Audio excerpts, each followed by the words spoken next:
Last class में हमने charge की प्रॉपर्टी पढ़ ली थी, क्वांटाइजेशन ऑफ चार्ज पढ़ा था और उससे रिलेटेड हमने न्यूमेरिकल करे थे। आज की क्लास में हम क्वांटाइजेशन ऑफ चार्ज जो है इससे आगे हम बढ़ते हैं और हम टू चार्जेस के बीच में फोर्स कैलकुलेट करने के लिए जो फॉर्मूला यूज होता है कूलम्ब्स लॉ, वो हम पढ़ेंगे। तो आज का हमारा जो टॉपिक है वो है कूलम्ब्स लॉ। आपको इसको ध्यान से समझना है। सबसे पहले कूलम्ब्स लॉ जो है ये क्या काम आता है। कूलम्ब्स लॉ जो है वो टू पॉइंट चार्जेस के बीच में इलेक्ट्रिक फोर्स कैलकुलेट अगर हमें करना हो, फाइंड आउट हमें करना हो, तो हम कूलम्ब्स लॉ को यूज करते हैं। सबसे पहले हम देख लेते हैं पॉइंट चार्जेस का क्या मतलब होता है। जैसे मान लो ये मेरे दोनों हाथ हैं, ये बहुत पास में है। हाथ की साइज तो है बहुत बड़ी, लेकिन हाथ है बिल्कुल पास में, तो हम इसे पॉइंट नहीं मान सकते। अब मान लीजिए मैं मेरे हाथों को दूर ले जाता हूं, तो आप देखोगे कि हाथ के बीच का जो डिस्टेंस है वो है ज्यादा और हाथ की साइज है छोटी, तो अब हम इसे पॉइंट चार्ज के जैसे मान सकते हैं। तो ये पहला जो हमारा बात है ये हमें लिखनी है एग्जाम में। It is used to find the electric force between the two point charges. ठीक है, अब ये हमारा जो कूलम्ब्स लॉ है इसमें सेकंड पॉइंट आप याद रखेंगे कि जो इलेक्ट्रिक फोर्स होता है वो Q1 Q2 यानी कि दोनों जो चार्जेस हैं इनके प्रोडक्ट के प्रोपोर्शनल होता है, डायरेक्टली प्रोपोर्शनल होता है। तो मान लीजिए ये हमारे दो चार्ज हैं, ये यहाँ पे हम चार्ज दे देते हैं Q1 और Q2। जितना ज्यादा इनका प्रोडक्ट होगा उतना ही ज्यादा इनके बीच में फोर्स लगेगा। तीसरा पॉइंट, जो फोर्स होता है ये इनवर्सली प्रोपोर्शनल टू होता है square of the distance between the centre of the two charges. देखिए ये हमारे चार्ज है, ये इसका सेंटर है, ये इसका सेंटर है और सेंटर से सेंटर के बीच का जो डिस्टेंस है वो है हमारा r है। तो जो हमारा फोर्स होगा वो square of the distance between the centre of the two charges के इनवर्सली प्रोपोर्शनल होगा। इसके बाद में जो फोर्थ पॉइंट है, जो फोर्स की जो डायरेक्शन है वो कहां होगी, along the line joining the two charges. इसका क्या मतलब हो गया कि दोनों चार्ज को जो ज्वाइन करने वाली ये लाइन होगी इसके अलाउंग होगी। अगर दोनों रिपेल कर रहे हैं तो आप रिपल्सिव फोर्स बाहर की तरफ करा लोगे, और अगर दोनों एक दूसरे को अट्रैक्ट कर रहे हैं तो इनके सेंटर को ज्वाइन करोगे और फोर्स के बीच का जो डायरेक्शन होगा वो इस तरह से होगा। कोई मुझे बोल दे कि सर ये प्लस है, ये प्लस है और देखो ये रिपेल होकर ये इधर जा रहा है, ये इधर जा रहा है, तो ये रॉन्ग है। रॉन्ग इसलिए है कि जो इनके बीच में जो फोर्स है वो इनके सेंटर्स को जो लाइन जोड़ रही है उसके अलावा थोड़ी है, वो सेंटर के ज्वाइन करने वाली लाइन से थीटा एंगल पर है। तो हमारा जो फोर्स होगा वो सेंटर से ज्वाइन करने वाली लाइन के अलावा होगा। अगर अट्रैक्टिव है तो इनवर्ड लगेगा, अंदर की तरफ लगेगा। अगर रिपल्सिव फोर्स है तो वो जो फोर्स लगेगा वो फोर्स आउटवर्ड लगेगा। आई थिंक आपको ये बात समझ में आई होगी। तो सबसे पहले हम इसका स्टेटमेंट देख लेते हैं। स्टेटमेंट में आपको क्या लिखना है, according to Coulomb's law the force, electric force between the two charges is directly proportional to product of the charge and it is inversely proportional to square of the center between the two charges, and the direction of the force is along the line joining the two charges। ये आपको याद रखना है। अब इसके बाद में जब आप इतना याद कर ले, इतना स्टेटमेंट याद कर ले, यहाँ पे मैंने आपको पॉइंट फॉर्म में समझा दिया है, पॉइंट्स की फॉर्म में इसको समझा दिया है। इसके बाद में आपको इसका डायग्राम याद करना है। तो इसका डायग्राम क्या होगा, आपको डायग्राम बहुत सिंपल है। आपको एक Q1 चार्ज बनाना है और एक दूसरा चार्ज जो है वो Q2 बनाना है, और जो फोर्स है वो बाहर की तरफ बता देना है। अब देखो एक आपको एक छोटा सा क्वेश्चन बता देता हूं। If Q1 Q2 greater than zero होगा तो दोनों चार्जेस के बीच में रिपल्सिव फोर्स लगेगा, ये याद रखना है। और Q1 Q2 लेस देन 0 हो तो अट्रैक्टिव फोर्स लगेगा। ये चीज मैंने कैसे लिखी इसको मैं आपको समझा देता हूं।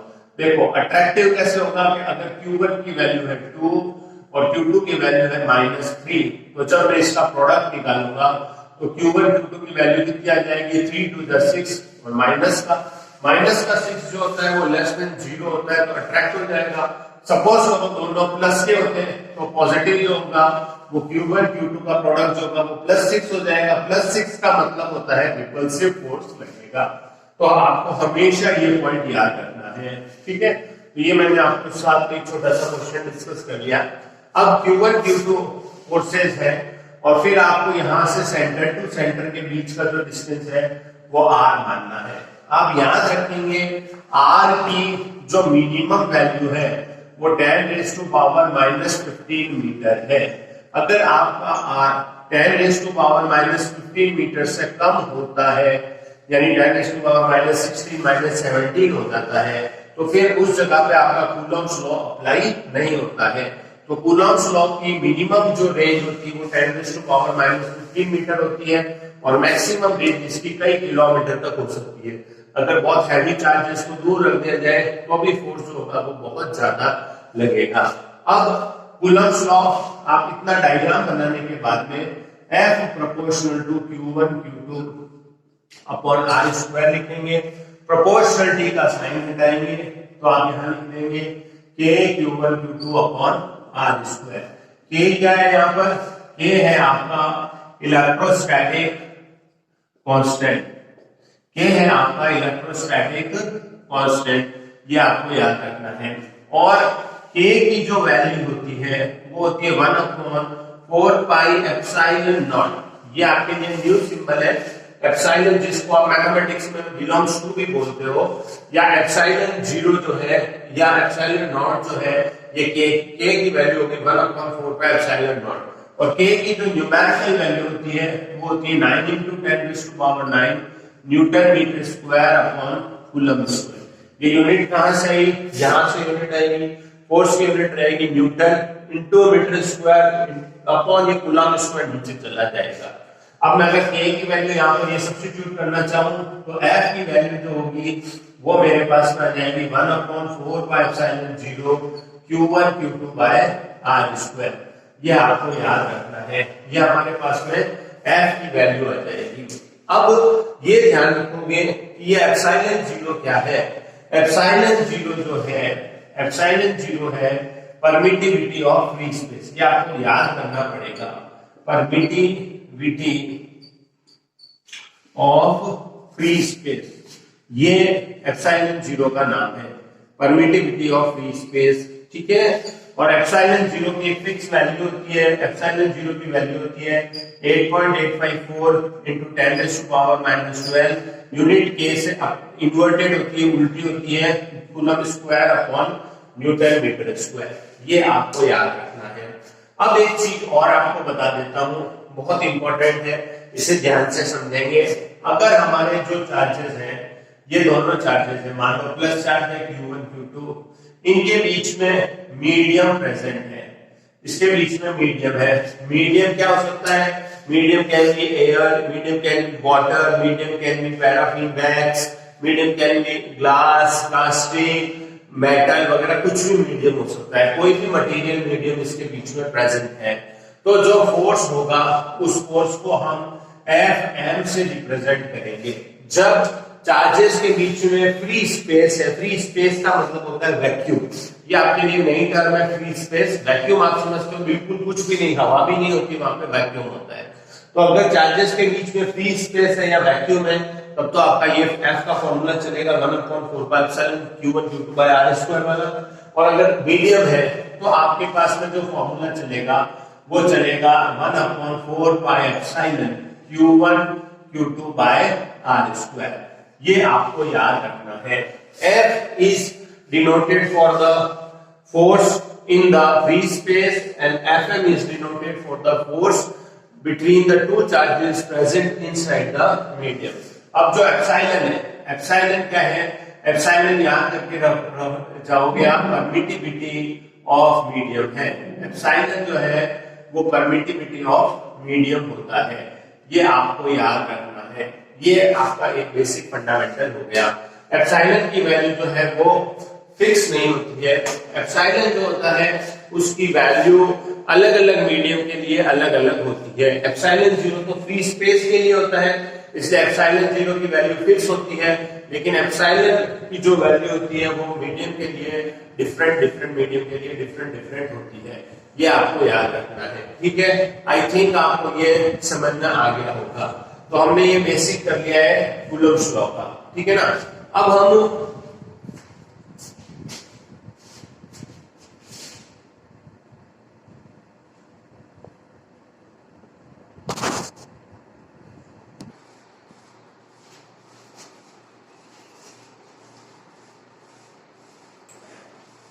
ये हमारा हो गया वैक्यूम के अंदर फोर्स का फॉर्मूला और मीडियम में फोर्स का फॉर्मूला।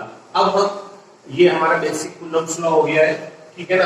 अब हम अगला जो टॉपिक पढ़ रहे हैं कूलम्ब्स लॉ का, अगला जो टॉपिक है वो है हमारा डाइलेक्ट्रिक कांस्टेंट, ठीक है। तो कूलम्ब्स लॉ की डेफिनेशन और इसका फॉर्मूला वैक्यूम में भी और आपका मीडियम में दोनों मैंने कवर कर दिया है। अगला मैं टॉपिक जो ले रहा हूं उसका नाम है डाइलेक्ट्रिक कांस्टेंट। इंपॉर्टेंट टॉपिक है, देखो बेसिक्स है, इसे आप ध्यान से समझेंगे। तो हमारा अगला टॉपिक है डाइलेक्ट्रिक कांस्टेंट। देखिए डाइलेक्ट्रिक कांस्टेंट जो होता है इसी का दूसरा नाम ऑब्लिक का मतलब इसका सेकंड नाम जो है वो है रिलेटिव परमिटिविटी। ये है हमारा इसका दूसरा नाम रिलेटिव परमिटिविटी, ये हमारा इसका दूसरा नाम है। और इसका तीसरा नाम है स्पेसिफिक इंडक्टिव कैपेसिटी, SIC। ये ज्यादातर आपका न्यूमेरिकल में ये दो ही नाम दिए गए रहेंगे, इसके नाम के आने के चांस कम है। मैं एक बार और बोल देता हूँ, स्पेसिफिक इंडक्टिव कैपेसिटी ये है।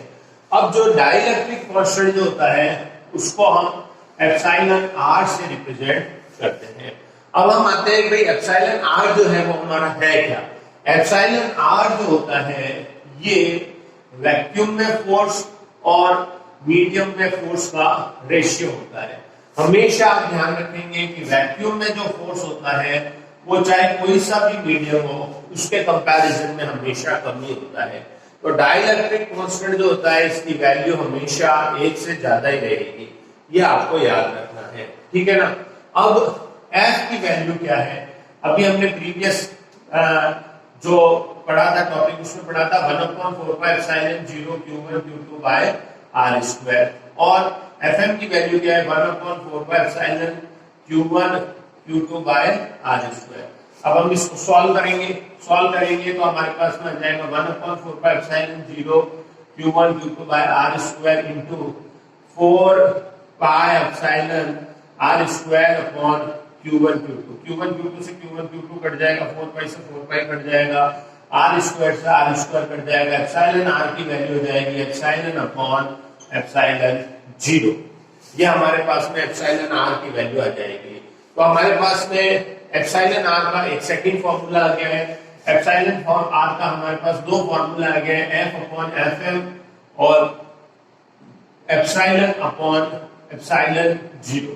ये हमारे पास में दो फॉर्मूले आ गए। अभी मैं आपको बता देता हूं, जैसे जैसे फिजिक्स में आप आगे प्रॉब्लम्स करोगे आप देखोगे एक इलेक्ट्रिक फील्ड होगा और एक मीडियम का इलेक्ट्रिक फील्ड होगा, इसका रेशियो भी हम एप्सिलॉन R बोल सकते हैं, या हम voltage in vacuum upon voltage in medium का जो रेशियो होता है वो भी एप्सिलॉन R होता है, या capacitance in medium upon capacitance in vacuum का रेशियो भी एप्सिलॉन R होता है। यहाँ पे ध्यान रखेंगे, यहाँ पे थोड़ा सा डिफरेंट है, यहाँ पर मीडियम है और नीचे वैक्यूम है। बाकी इसमें देखिए यहाँ पर मीडियम है, यहाँ पे मीडियम है, यहाँ पे मीडियम है। आई थिंक ये आपको याद कर लेना चाहिए। हालांकि ये तीन फिजिकल क्वांटिटी हम बाद में पढ़ेंगे, लेकिन अभी आप इसको माइंड में रखोगे तो आपको थोड़ा सा ध्यान में रहेगा, अच्छे से समझ में आएगा। अब याद रखेंगे एप्सिलॉन R जो है इट इज यूनिटलेस, ये यूनिटलेस है as well as it is dimensionless। ना ही इसका कोई डायमेंशन है ना ही इसकी कोई यूनिट है। You have to remember it, ये आपको याद रखना है। अब एप्सिलॉन R का मतलब क्या है ये हम समझते हैं। जैसे मैं बोलूं आपको कि पैराफिन जो वैक्स होती है उसका एप्सिलॉन R है वो 2 है, इसका मतलब क्या हो गया? इसका मतलब बहुत इजी है। देखिए, अगर वैक्यूम का फोर्स 100 है तो इसका मतलब जो वैक्स में जो फोर्स लगेगा वो 50 न्यूटन होगा, तभी तो एप्सिलॉन आर की वैल्यू 2 हो जाएगी। तो epsilon R for the vac जो होगा, इसका फॉर्मूला बनेगा आपका F upon F vac, F upon F vac, और वो 100 अपॉन 50 इक्वल्स टू 2 के इक्विवेलेंट आपके पास में आएगा। तो एप्सिलॉन आर जो होता है वो हमें क्या बताता है, इसको आपको समझना है। एप्सिलॉन आर हमें बताता है कि जो वैक्यूम में जो फोर्स है वो मीडियम के कंपैरिजन में कितना टाइम्स मोर है, कितना टाइम ज्यादा है, ये हमें इंफॉर्मेशन देता है एप्सिलॉन आर। ये इसकी प्रैक्टिकल मीनिंग है। मैं आपको कहूं कि ग्लास का जो एप्सिलॉन आर है वो 5 से लेके 10 के बीच में होता है। मान लेते हैं 5 है, तो ग्लास के अगर मैं दो चार्ज के बीच में ग्लास रखूं और फोर्स कैलकुलेट करूं, फिर ग्लास हटा दूं और फिर दो चार्ज के बीच में फोर्स कैलकुलेट करूं, तो ग्लास रखने के कंपैरिजन में जो वैक्यूम में फोर्स आएगा वो 5 टाइम्स ज्यादा आएगा। ये आपको याद रखना है। अब एप्सिलॉन आर की कुछ वैल्यूज हैं वो आपको याद रखनी है। इन वैल्यूज को आप याद रखेंगे तो आपको बहुत अच्छा हेल्प मिलेगी। याद रखेंगे कि जो फ्री स्पेस जो होता है या जो वैक्यूम होता है, वैक्यूम के अंदर एप्सिलॉन आर की वैल्यू 1 होती है and it is the minimum value. ये याद रखेंगे। वैक्यूम में जो फोर्स होता है दो चार्जेस के बीच में, वैक्यूम में जो फोर्स होता है that is maximum, but epsilon R is minimum and the minimum value of epsilon R is 1। ये आपको याद रखना है। फिर उसके बाद में जो एयर होती है, उस एयर का एप्सिलॉन आर 1 के इक्वल ही होता है, नियरली 1 ही है। ये 1 कह दो, एयर कह दो, चाहे वैक्यूम कह दो, एक ही बात है। 1 पे और 1.005 में कोई ज्यादा फर्क नहीं पड़ता है, ठीक है। इसके बाद में आप याद रखोगे कि जो ग्लास होता है, ग्लास का एप्सिलॉन आर 5 to 10 के बीच में लाइन करता है। डिफरेंट टाइप्स के ग्लास होते हैं, तो अलग अलग टाइप के लिए कि जो ग्लास होता है उसके लिए एप्सिलॉन आर की वैल्यू जो होती है वो अलग अलग आती है। ये आप याद रखोगे। जो डिस्टिल्ड वाटर होता है, डिस्टिल्ड वाटर के लिए एप्सिलॉन आर की वैल्यू 80 होती है, यानी वाटर जो होता है उसमें फोर्स मीडियम के कंपैरिजन में 80 टाइम्स कम हो जाता है। ये आपको याद रखना है। 80 का मतलब क्या है? वाटर में जो फोर्स लग रहा है वो वैक्यूम में दो चार्जेस के बीच में फोर्सेस के कंपैरिजन में 80 टाइम्स जो है वो कम है। और फिर याद रखोगे वेरी इंपॉर्टेंट, मेटल्स, मेटल्स का एप्सिलॉन आर इंफिनिटी होता है and it is the maximum value. और force when metal is present in between the two charges is 0। ये कैसे हुआ? देखो मैं आपको समझा देता हूं। Suppose that this is plus plate and it is minus plate. The vacuum force is Fn.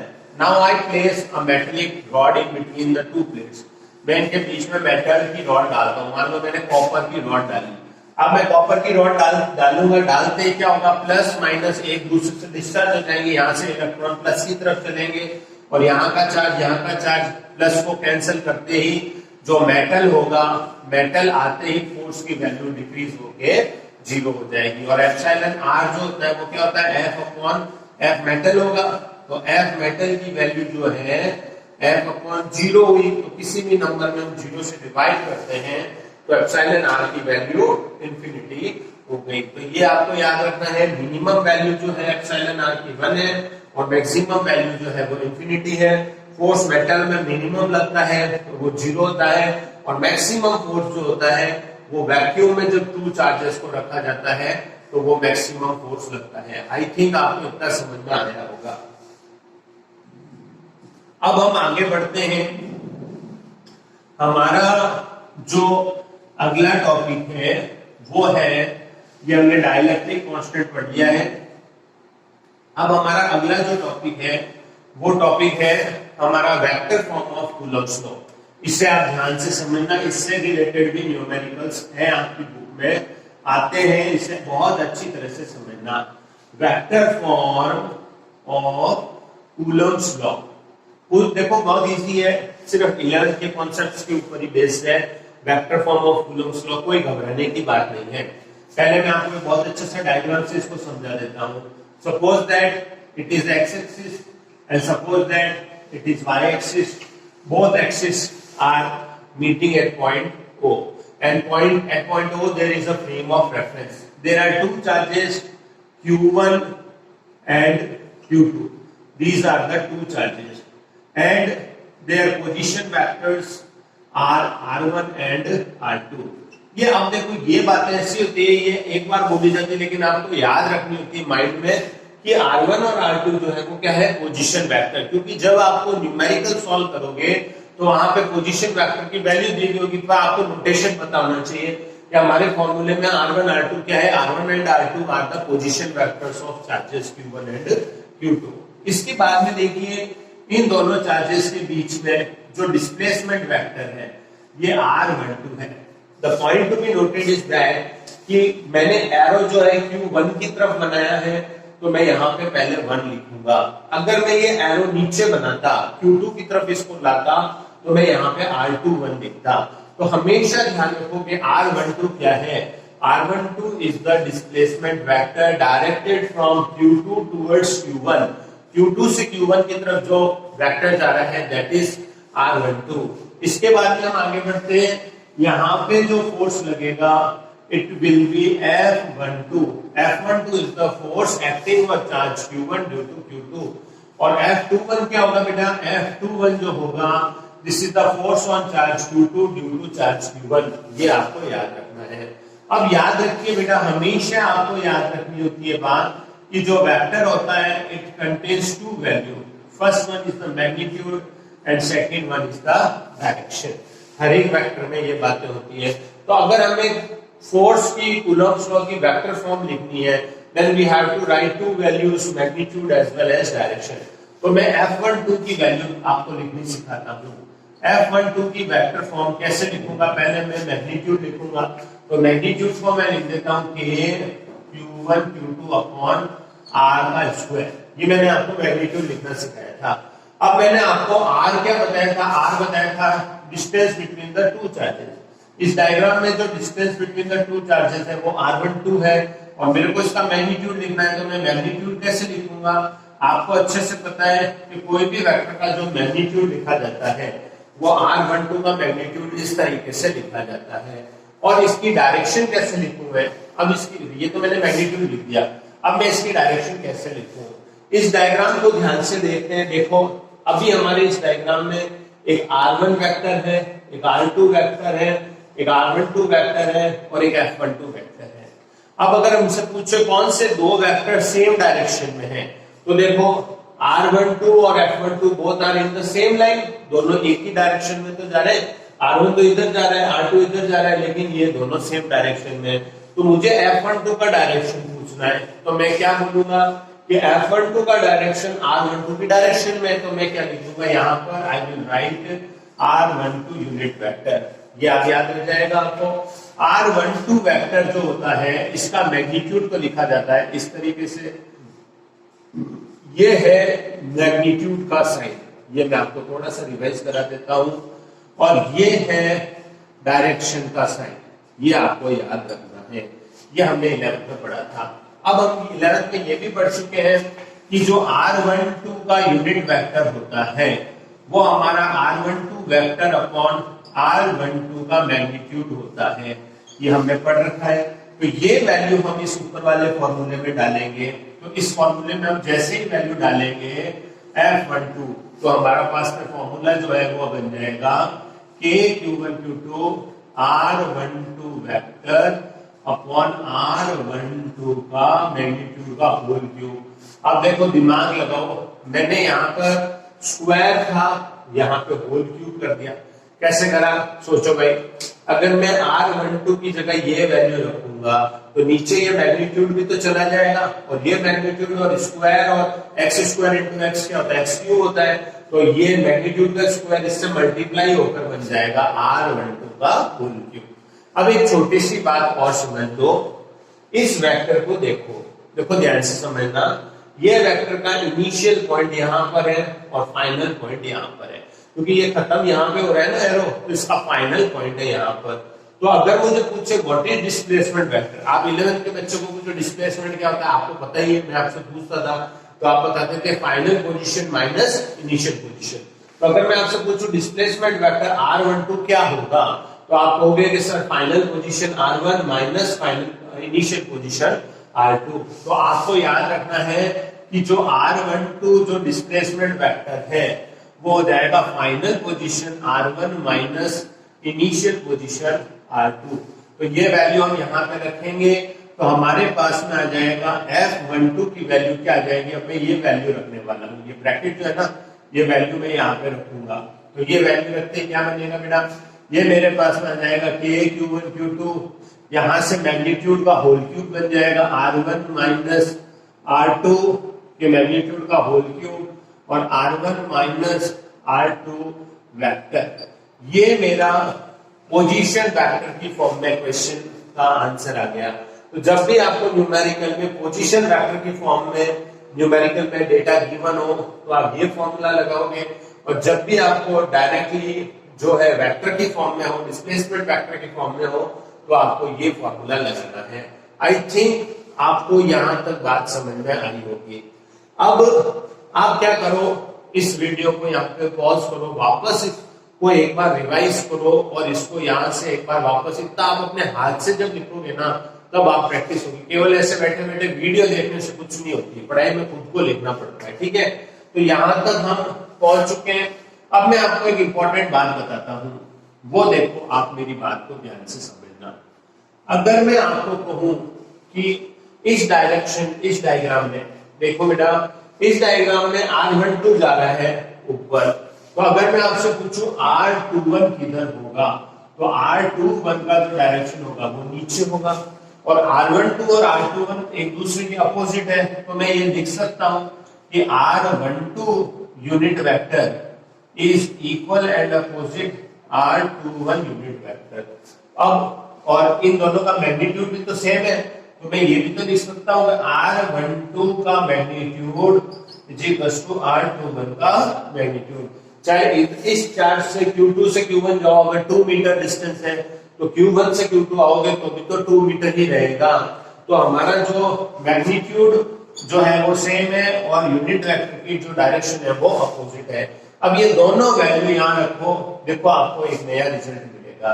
तो अगर हम लिखें F12, तो F12 क्या बन जाएगा, Q1 Q2, R12 की जगह मेरे को लिखना पड़ेगा माइनस ऑफ R21।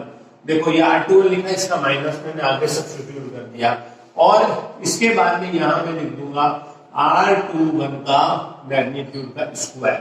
अब ये जो फॉर्मूला मैंने यहां तक लाया हूं, इसको आपको ध्यान से देखना है और समझना है। देखो इस फॉर्मूले पे दिमाग लगाओ, यहाँ पे क्या आ रहा है F12, तो यहाँ पे भी क्या आया R12, यहाँ पे भी क्या आया R12, यहाँ पे F12 है तो यहाँ दोनों तरफ 1 2 1 2 है। अब देखो इस पोर्शन को देखो, इस पोर्शन को देखो, यहाँ पे क्या है 2 1 2 1, तो इसका मतलब ये वाला जो पोर्शन है वो होना चाहिए माइनस ऑफ F21। यानी आपको बात समझ में आ गई ना, यहाँ वाला जो पोर्शन ना माइनस के आगे वाला जो ये फॉर्मूला है ये F21 का फॉर्मूला है।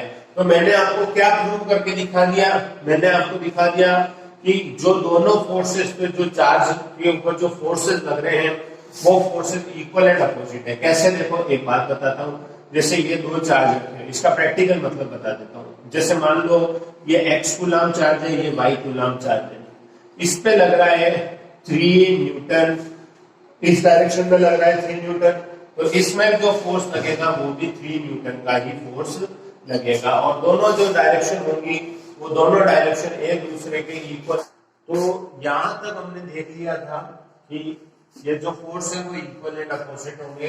अब हम इसके बाद में जो हमारा अगला टॉपिक है उसको देखते हैं। हमारा अगला टॉपिक है electric force between in a multiple charge system and principle of superposition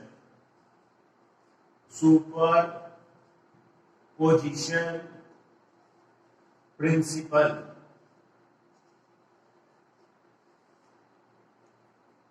superposition principle या force between multiple charge system, बहुत सारे चार्ज जब दिए हुए होते हैं और उनके बीच में हमें फोर्स की वैल्यू कैलकुलेट करनी होती है तो हम सुपरपोजिशन प्रिंसिपल को ही यूज कर सकते हैं। अब ये क्या चीज है, देखिए इसकी थ्योरी कभी नहीं पूछी जा सकती है, सिर्फ इस पे बेस्ड न्यूमेरिकल आता है। डेफिनेटली न्यूमेरिकल आपको कंपटीशन में मिलेगा, थ्योरी को आप ठीक ठाक वे में ढंग से समझ लीजिए। एक्स वाई, सपोज कीजिए ये यहाँ पर एक Q0 चार्ज रखा हुआ है, इसकी पोजीशन वेक्टर जो है वो R0 है। अब सपोज कीजिए यहाँ पर ये Q1 चार्ज रखा हुआ है और इसकी जो पोजीशन वेक्टर है वो है R1, ठीक है। इसके बाद में यहाँ पर जो चार्ज रखा हुआ है वो चार्ज रखा हुआ है Q2 और इसकी जो पोजीशन वेक्टर है वो है R2 और इसके बाद में हम लास्ट यहाँ पर एक चार्ज ले लेते हैं Qn और इसकी पोजीशन वेक्टर जो है गाइस वो पोजीशन वेक्टर जो है वो Rn होगी।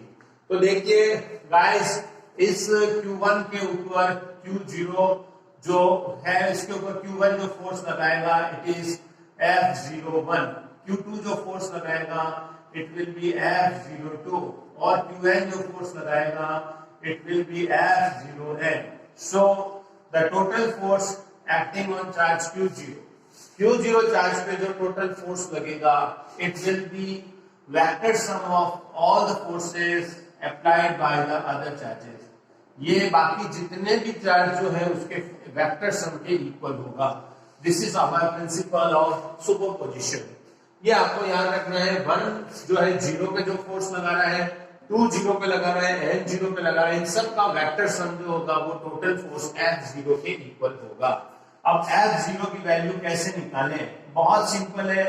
F0 जो है वो Q0 और Q1 के बीच में लिख रहा है तो you have to write Q0 Q1, यहाँ पे लिखोगे आप R01 के मैग्नीट्यूड का स्क्वायर और R01 की क्या, Q02 F02 में क्या लिखोगे, you have to write Q0 Q2 and then R02 के मैग्नीट्यूड का स्क्वायर एंड R02 क्या, एंड इन F0n आप क्या लिखोगे, KQ0 Qn अपॉन R0n के मैग्नीट्यूड का स्क्वायर और R0n का क्या। इस पूरे फॉर्मूले में से हम KQ0 कॉमन ले लेते हैं। देखिए KQ0 KQ0 KQ0 is common, so we can write the formula F0 equals to KQ0 is taken common, इसमें से KQ0 को हमने कॉमन लिया है, रिमेनिंग टर्म्स जो है हम ब्रैकेट में लिख देते हैं Q1 R01 मैग्नीट्यूड का स्क्वायर R01 क्या। अब सेकंड में क्या बचेगा, KQ0 बाहर चला गया, Q2 R02 के मैग्नीट्यूड का स्क्वायर और R02 और इसके बाद में लास्ट टर्म में क्या बचेगा, Qn R0n के मैग्नीट्यूड का स्क्वायर R0n क्या, ये हमारे लास्ट टर्म में बचेगा। अब देखिए इन टर्म्स को देखिए, ये सब में नीचे स्क्वायर है और इन सब में जो काउंटिंग है वो 1 2 अप टू n ये काउंटिंग चल रही है, all terms are adding with each other. तो हम इनका समेशन फॉर्म लिखेंगे। मैथमेटिक्स में आपने 10th क्लास में समेशन फॉर्म बनाना सीखा होगा। इस समेशन का मतलब है we are adding the terms और हमारी टर्म कहां से स्टार्ट हो रही है, our term is starting from point number 1 और लास्ट में कहां जा रही है n, लास्ट में जो जाता है वो n यहां लिखा जाता है और नंबर 1 यहां लिखा जाएगा। तो हमारी फर्स्ट टर्म है, इसमें 1 की जगह आपको i लिखना है तो आप लिखोगे Qi R0i के मैग्नीट्यूड का स्क्वायर R0i का क्या, ये हमारे पास में इसकी शॉर्ट में समेशन टर्म आ जाएगी। अगर मैं यूनिट वेक्टर हटाता हूं तो यूनिट वेक्टर कैसे हटा सकता हूं, unit vector can be written as R0i vector upon R0i का मैग्नीट्यूड। तो मैं यूनिट वेक्टर जैसे हटाऊंगा तो मैं लिखूंगा F0 equals to KQ0 summation I equals to 1 to n Qi R0i vector upon R0i के मैग्नीट्यूड का होल क्यूब। तो मैंने इस तरह से इसकी यूनिट वेक्टर जो है उसको हटा के वेक्टर फॉर्म में इसको लेके आ गया। अब देखिए अगर सपोज कीजिए, ये वाले यहां से मैं रब कर रहा हूं, सपोज कीजिए मुझे यहां पर पोजीशन वेक्टर की फॉर्म में फॉर्मूला चाहिए, ये डिस्प्लेसमेंट वेक्टर मुझे नहीं चाहिए, तो मैं F0 को कैसे लिखूंगा, मैं लिखूंगा KQ0 समेशन 1 to n, यहाँ पे मैं लिख दूंगा QI, यहाँ पे मैं लिखूंगा R0 vector minus RI vector, और यहाँ लिख दूंगा R0 vector minus RI vector के मैग्नीट्यूड का होल क्यूब। तो ये हमारी वेरियस फॉर्म्स आ गई सुपरपोजिशन प्रिंसिपल की।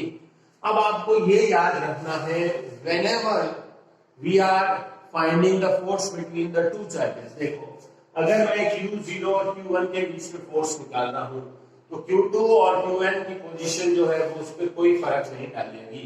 ये सुपरपोजिशन का एक बेसिक प्रिंसिपल होता है कि जब हम दो चार्जेस के बीच में फोर्स कैलकुलेट कर रहे होते हैं तो जो अनदर चार्जेस हैं, एक्स्ट्रा जो दूसरे चार्ज पड़े हैं, वो हमारे दो चार्जेस के बीच में फोर्स के ऊपर कोई इफेक्ट नहीं डालते हैं। आई थिंक आज की क्लास आपको समझ में आई होगी, ये आपको बहुत हेल्प करेगी। देखना आप इसको जरूर वापस देखें, शुरुआत से पढ़ें। उसके साथ मेरी रोज आपसे रिक्वेस्ट रहती है कि इस वीडियो को जरूर लाइक करें, सब्सक्राइब करें, जितना हो सके इस वीडियो की शेयरिंग करें। Okay, thank you, best of luck.